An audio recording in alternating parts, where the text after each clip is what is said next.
I'm Charlotte Phillips. I'm a senior consultant at the Good Schools Guide, and I'm absolutely delighted to be chairing this Good Schools Guide SEN forum. We've got three fantastic panelists, so I'm going to start off by introducing them. So Idhren is a solicitor with SEN Legal, which is a specialist law firm that operates nationwide. She joined the firm in 2020, completed her training in 2022. Can you hear me? Okay, better. And she specialises, of course, in all aspects of special educational needs and disabilities. But she has a particular interest in social care.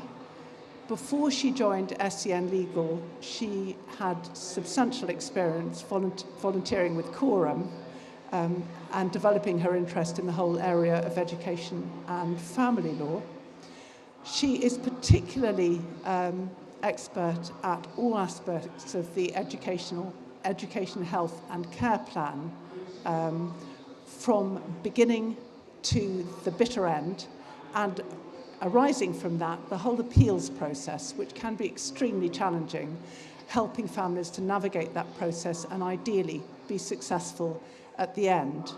She really knows this whole area from personal experience because she has children who have special educational needs and disabilities, so she really understands that whole process and that parent's perspective. Next, we have Rory, let me make sure I've got this right, we've got Rory Vokes-Dudgeon, who is the newly appointed head at Abingdon House School, which is a specialist school in North London. Although he started his new role in September, he is no stranger to the school because before that he was a deputy head there. So he knows the school extremely well. He also has 10 years in special educational needs education, most recently at St Marylebone COV Bridge School, which is a special school in northwest London. He's a psychology graduate, but he has a particular interest in maths, and especially the way that schools teach maths to children with special educational needs and disabilities. The training is not that extensive, he says, and could definitely be improved. He is so passionate about it that each year he takes sessions at King's College for their PGCSE math students, where he shows them how you can make maths really work when you're teaching it to children with special educational needs and disabilities. And he also invites them to come and visit the school, so hopefully they can shed some of their preconceptions about what children with special educational needs are like, basically children, and also get some strategies about teaching maths and supporting them.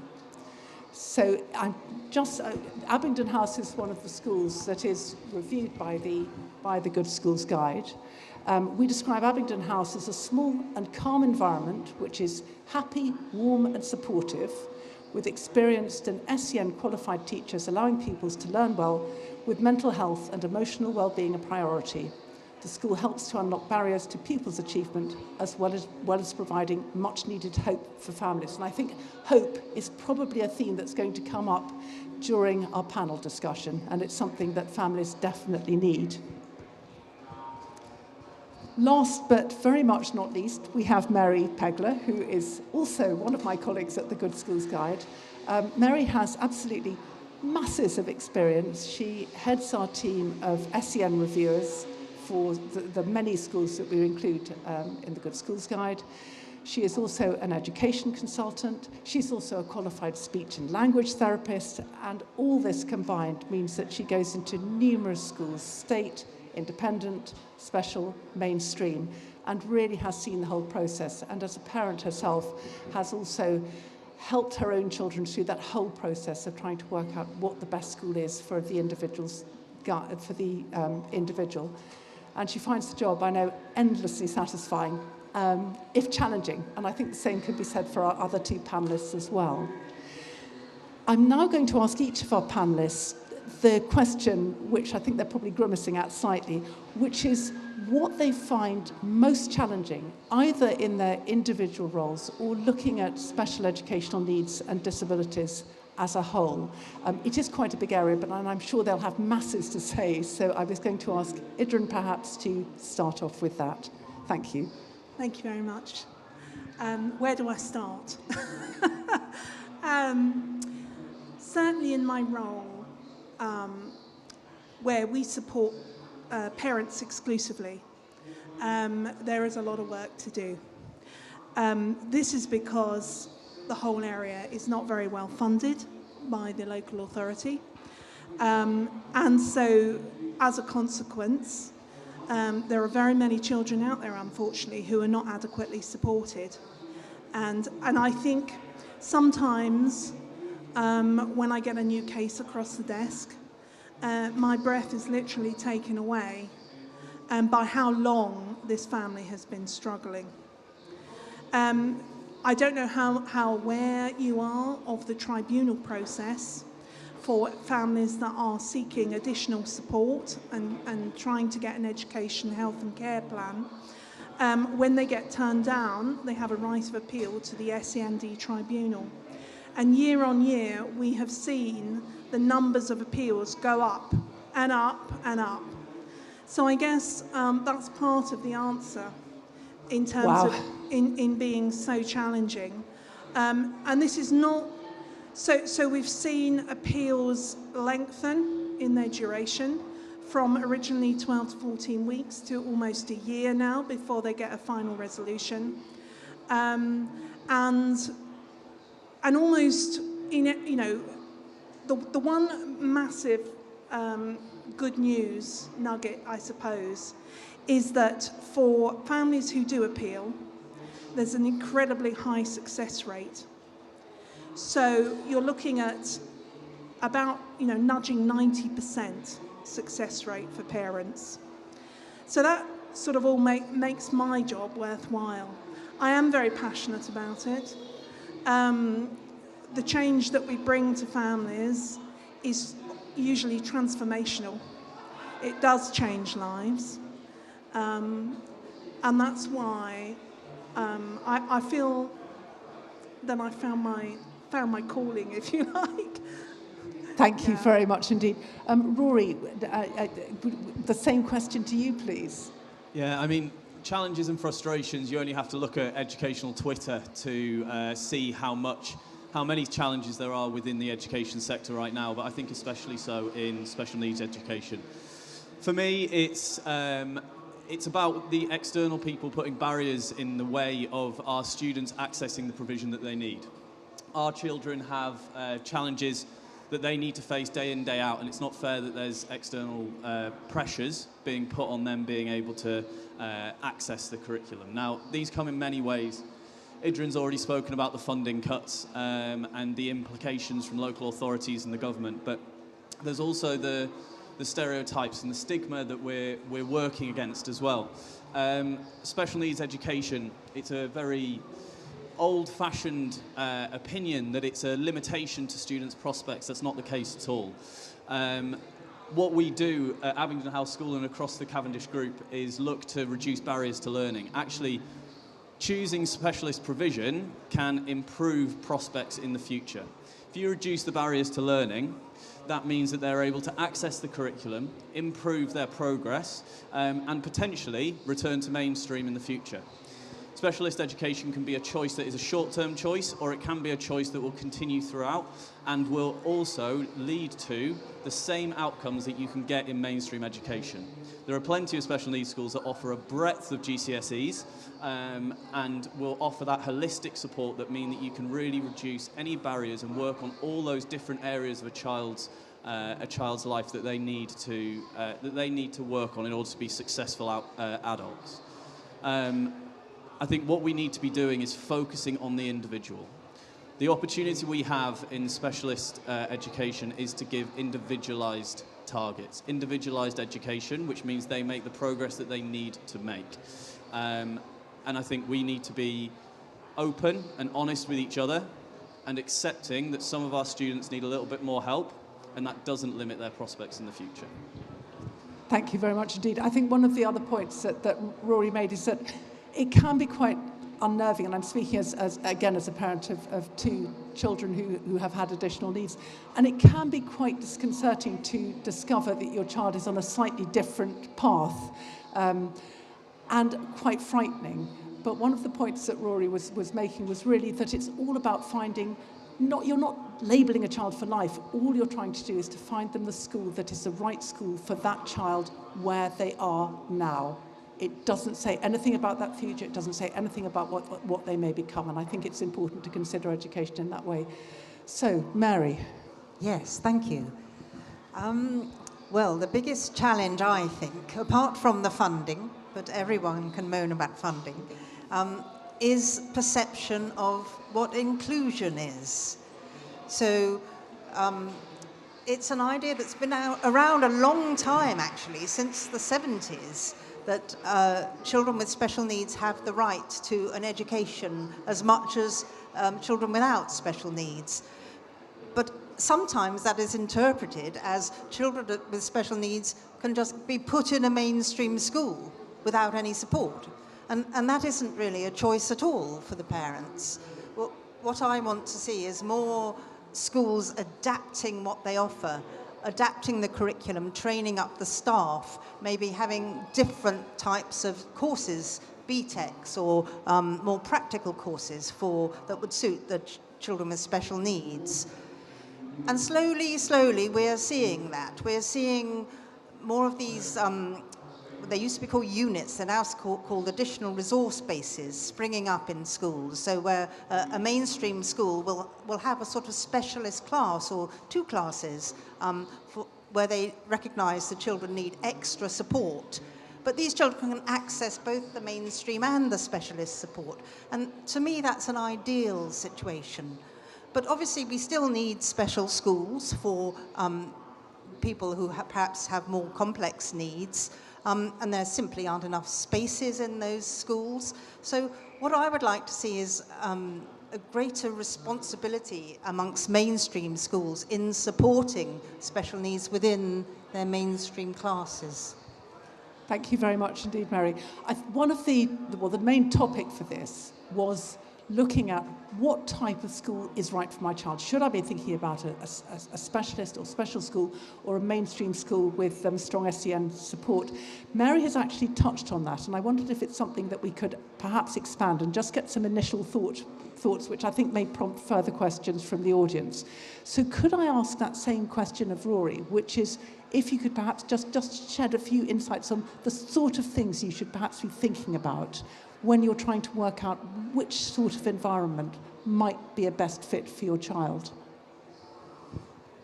I think there's a lot to think about when you're thinking about which type of school. I think the most important thing is to look at what the school can offer.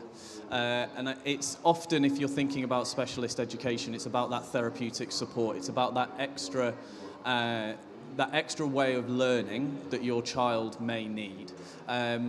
At Abingdon House School, we run integrated therapy.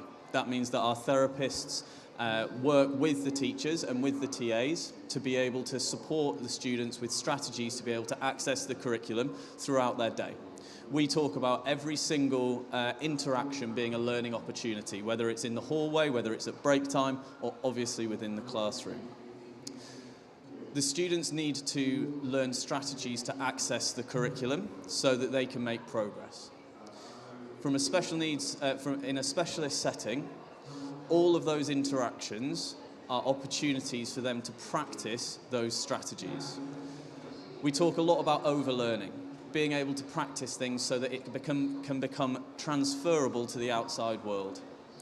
In a specialist setting, you make sure that all of the adults in that school have the skills to be able to support the students in becoming independent with those strategies. Not all children, however, will need that intense amount of input.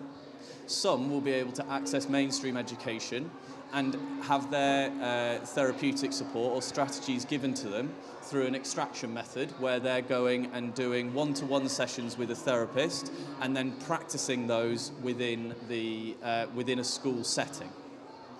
Now, my advice to parents is to speak to schools, find out what type of delivery their therapeutic input gives, so whether that's integrated or extraction, what the frequency of input is, Is that going to be termly? Is it going to be weekly? Is it going to be a couple of times a year? And then speak to consultants, speak to the professionals, speak to educational psychologists to find out what is the most appropriate style of education for your child. Then it's about being honest. There is the right setting out there for your child. And it might take a little bit of time to find it, but the more honest you can be about the reports, about how your child learns, the more honest the schools will be with you, and you will be able to find that place where your child will thrive, your child will flourish, and they will get those outcomes which you can see already within that cognitive potential which is there. Thank you. And is there anything that you'd like to add for a legal perspective? I suspect that you might have a different perspective on this whole area. Not different at all. I completely agree with Rory, actually. In our experience, working with families, we very often find that when a family comes to us with their little Johnny, it can be very common for there to be undiagnosed needs hiding under the surface. So I would absolutely agree with Rory. It's so important to fully investigate all of your child's needs. It may be that there isn't anything, but it's much better to know at the outset. And that means, usually, if you can afford it, to commission your own independent reports, be that educational psychology, speech and language, occupational therapy, and so on. Why independent? Because if you rely on the NHS reports, they are typically extremely short, they are vaguely worded, and most importantly of all, they will not be recommending high levels of support because of funding. And therefore, you will be left in the dark. Once you've got those reports, you can read through it and understand your child. You know, the experts there should be carrying out what's known as standardized assessments, which gives very detailed quantitative data as well as qualitative. And you'll be well equipped then on your search for schools. And I, again, would absolutely agree with Rory. The more people you speak to, the better. Every single interaction will give you information and knowledge, and you'll be, going along your journey in terms of ruling things in and out. And there cannot be a bad interaction, really, because you'll gain something from everything. Thank you very much. One of the questions we often get from parents when they're coming to the Good Schools Guide is, should I get reports now or should I wait? And will it impact on my interaction with the schools that I'm speaking to?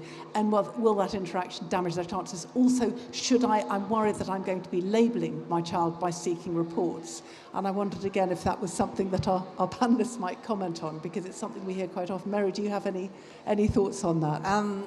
Yes, I think get them as soon as you can, and like Idhren, if you can afford to pay for an educational psychologist report yourself, you'll get a much fuller one. I actually work for the NHS as well and have written many NHS reports, and it isn't that they skimp, it's simply that they have a different purpose. The NHS reports are to inform the EHCP, to inform the local authority, but if you get a private one, they have a lot more scope. They can talk a lot more. When you're commissioning it, ask them to describe your child's strengths as well. So as an NHS therapist will simply not have time to write about your child's strengths, but that's entirely part of the picture, and that's actually what the schools need to know in order to work towards their strengths. So, I think a good EP report is worth gold. Rory? Yeah, I completely agree. I definitely would say get as much information as you can, as early as you can. What I always say is we are one special needs school. We have our niche, we have our style of student that we can teach very well and we feel we can support perfectly.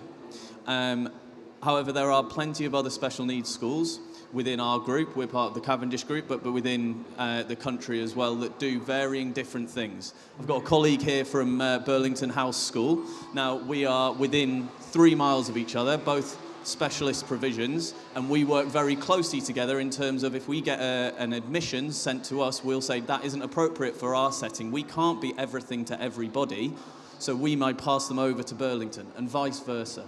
It's about finding the right school at the right time for the right student. I always think, especially when we're talking about reports, the earlier the better. All the research says early intervention leads to better results. That means that they'll be able to access the curriculum and you have the best chance of them being able to return to mainstream in the future. Our prep school in South Kensington, we focus on reducing those barriers to learning. Obviously, the academics has to underpin everything that we do, but at that young age, it's important to give the holistic provision, reduces the barriers to learning, and then the outcomes can be that they potentially could return to mainstream. Special needs isn't just a choice forever, it can be a choice for now, as you said earlier, Charlotte. So the more information, the better, and from my point of view as a head teacher, please share as honestly as possible. Thank you. Idren, any further thoughts? I suppose listening to the others, it took me back to when I was a parent of 3 with SEN, and assuming, green as I was back then, that all those professionals out there in the local school and everything had my best interests at heart. And in actual fact, it's not that they don't, but it's that quite often they're strapped, you know, they're incredibly busy. They've got large classes, they're underfunded, they may not have had the training they require. And actually, you know, you as a parent are going to be your child's advocate. And I think once you get your head wrapped around that, and maybe many of you already have, that was probably the singlest biggest point that I ever learned. And then, of course, you go into bat for them. And I think that is incredibly powerful because you are your child's expert. You know them best of all. You know when things aren't right. You know when they come home and they're quiet. Or conversely, they come home having started at a new school and they're over the moon. And that's incredibly powerful. Thank you very much indeed. I think we should now turn to questions from the audience. Am I going to... Right, I'm losing my microphone.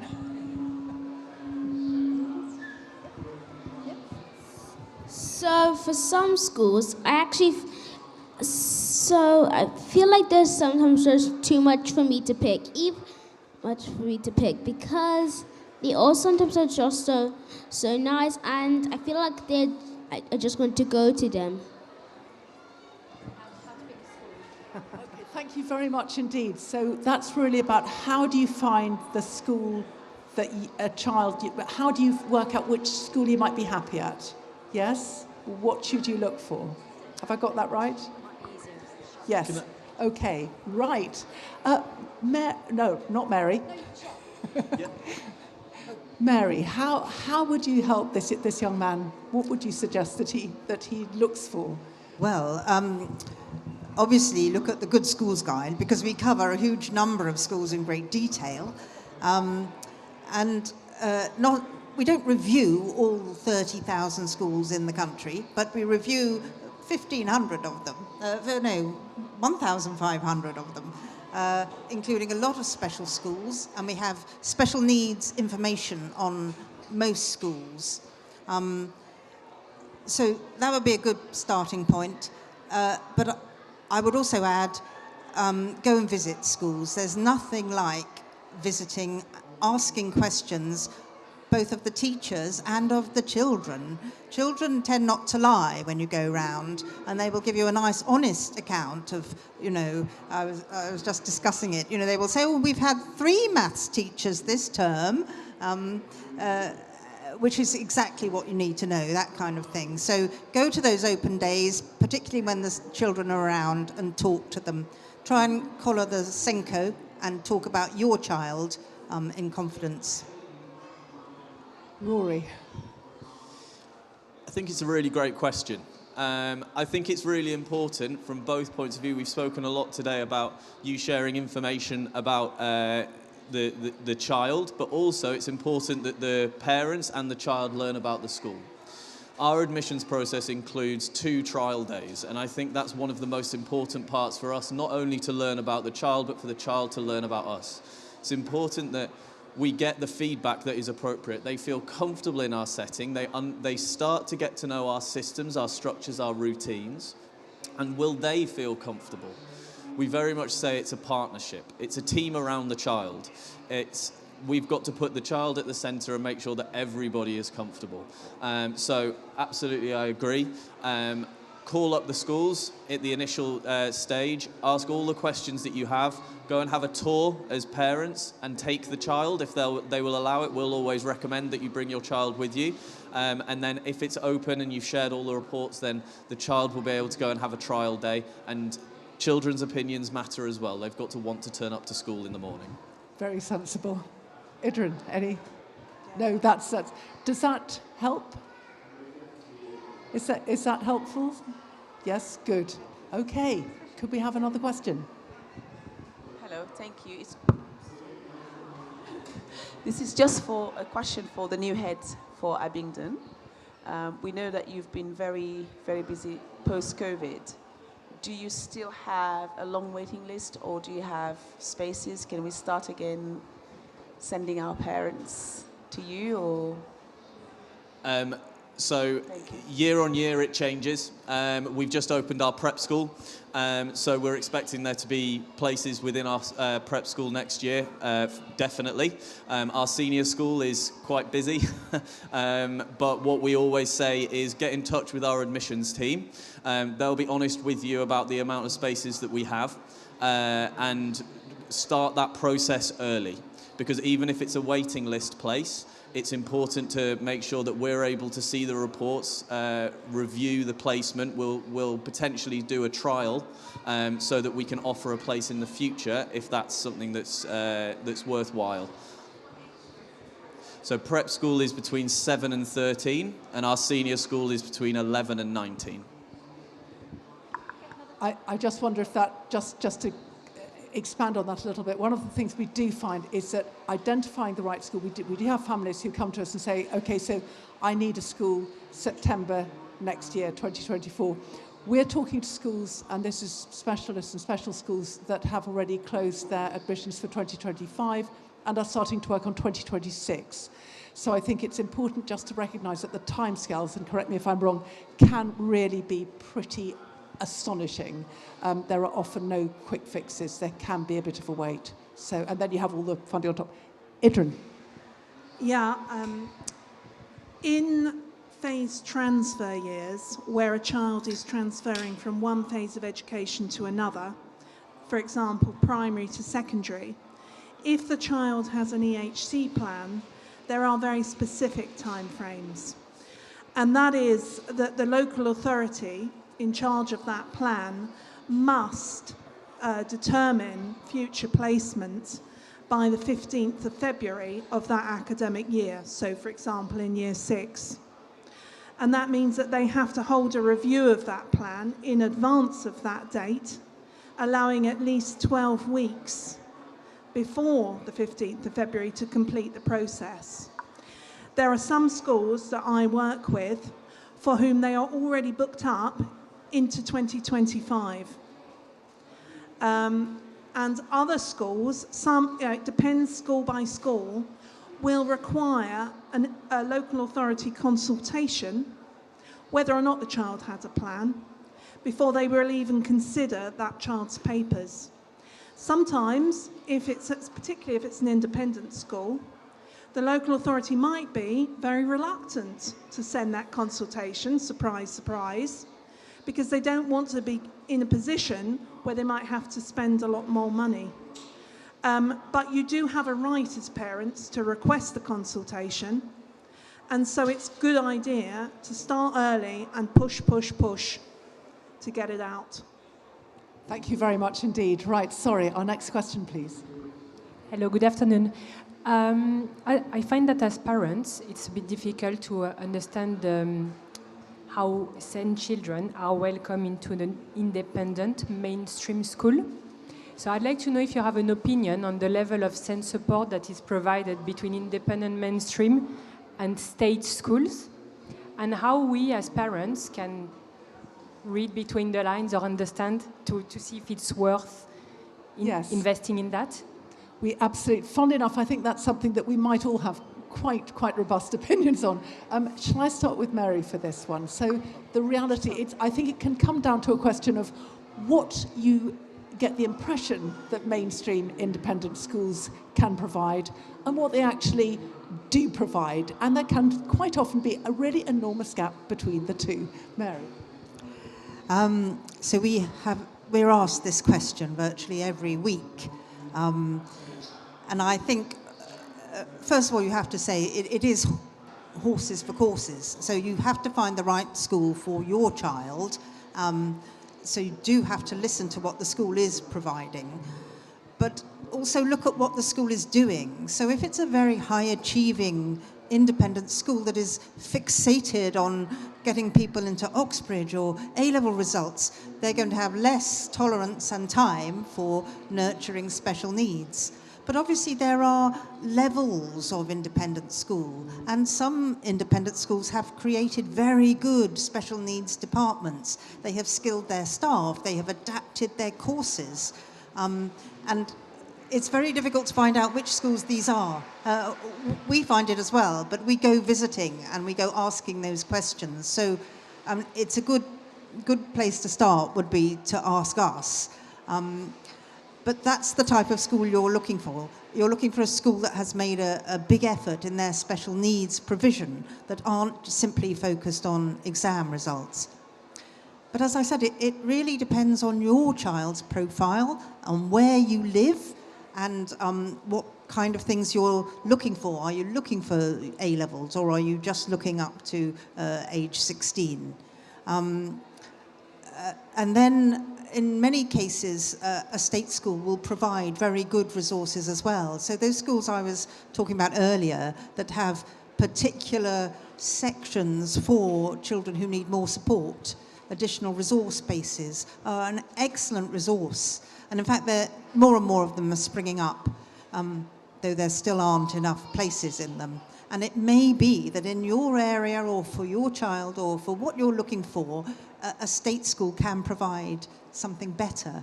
So, there's no simple answer to your question, I'm afraid. You have to sort through the type of schools, and you have to also question what it is you want. Thank you. Rory, any further thoughts? I suspect you will have some.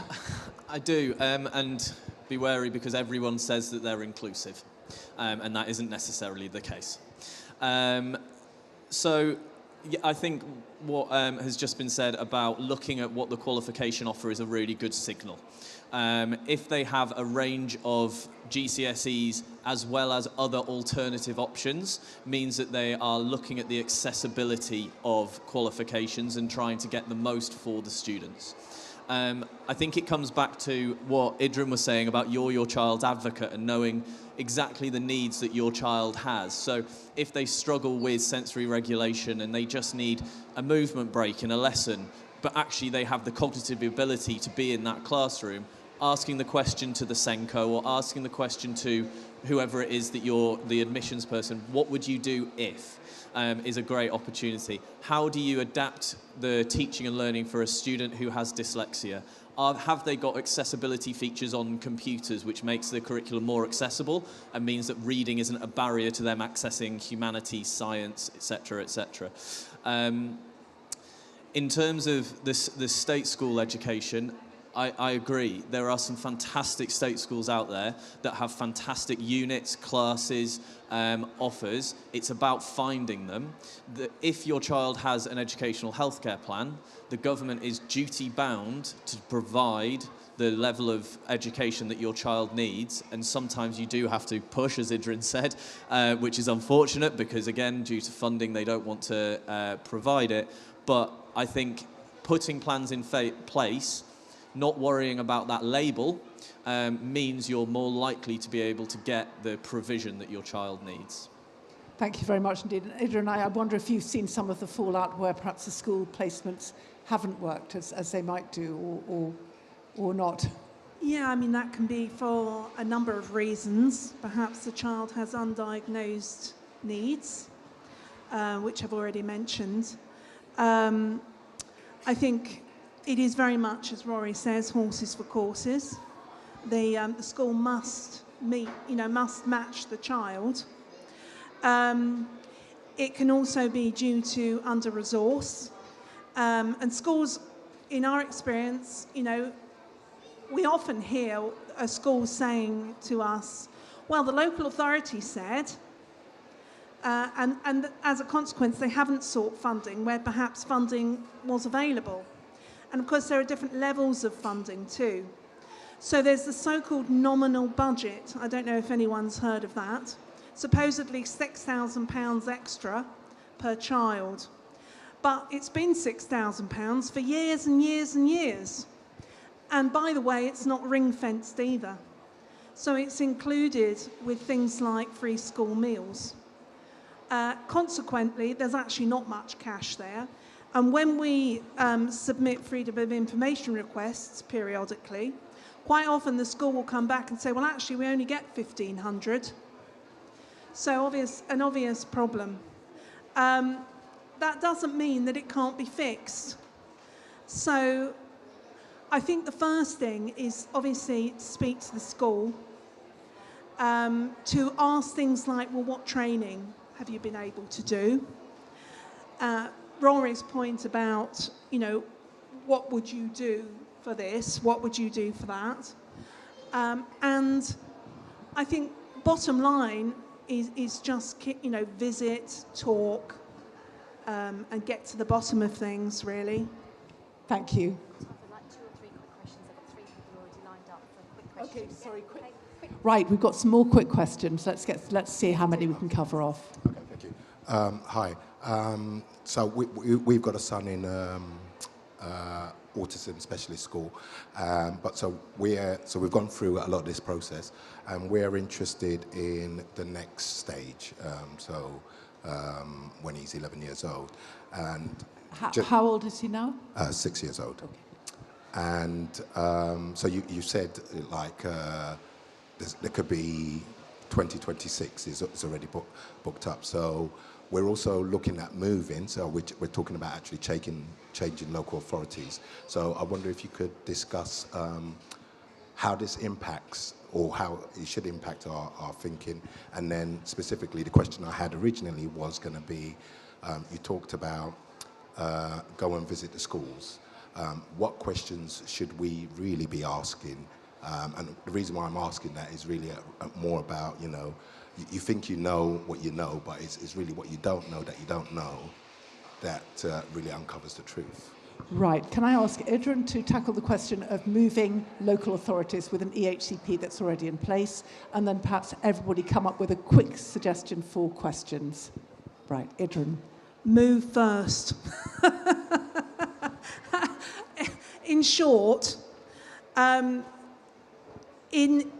mentioned phase transfer first, and in sort of at the very beginning of year 6 or even at the end of year 5, your local authority should be holding what's known as a phase transfer meeting, which is an annual review, but they call it that, because they need to name the future placement by the 15th of February.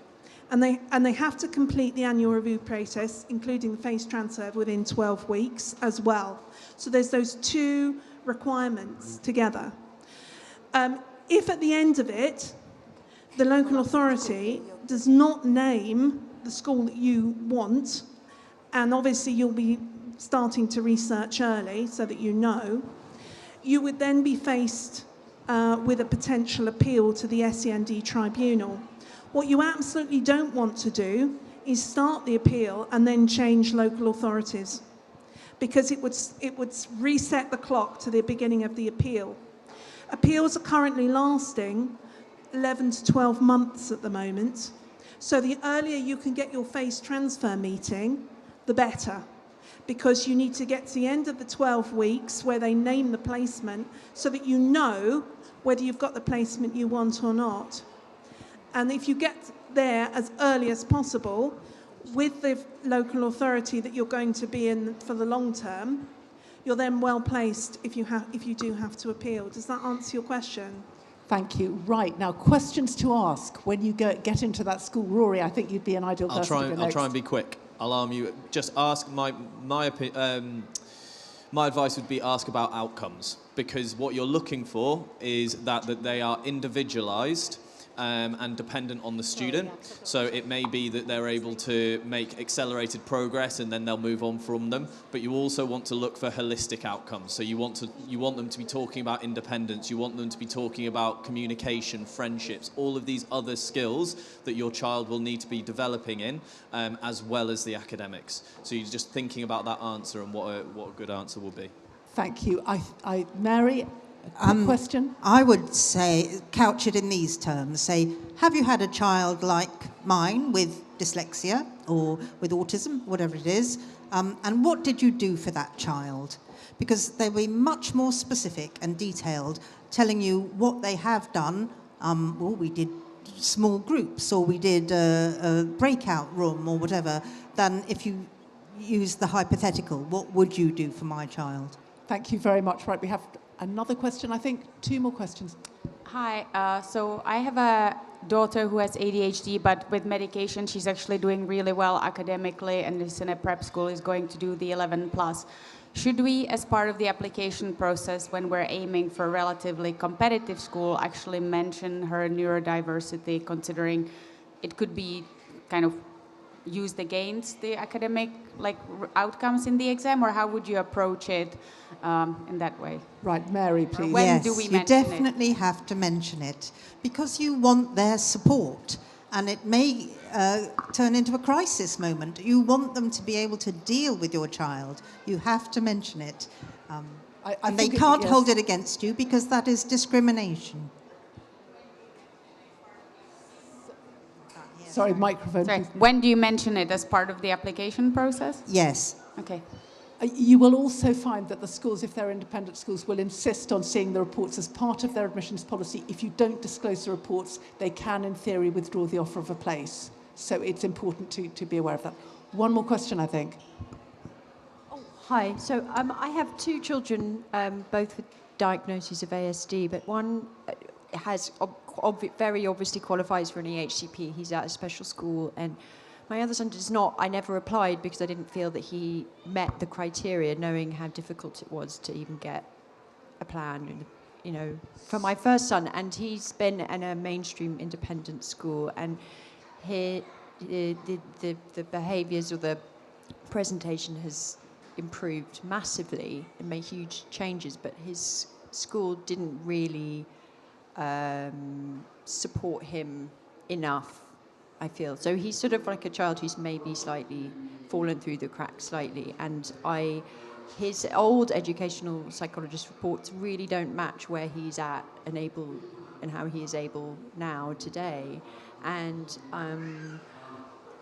so it's just how to find a school that is, a mainstream school that has a good SEN department, but his old reports are not going to put them off, because they're not reflective of his current. Right, reports. Idren, would you mind answering that? If there are the reports, how old are the reports?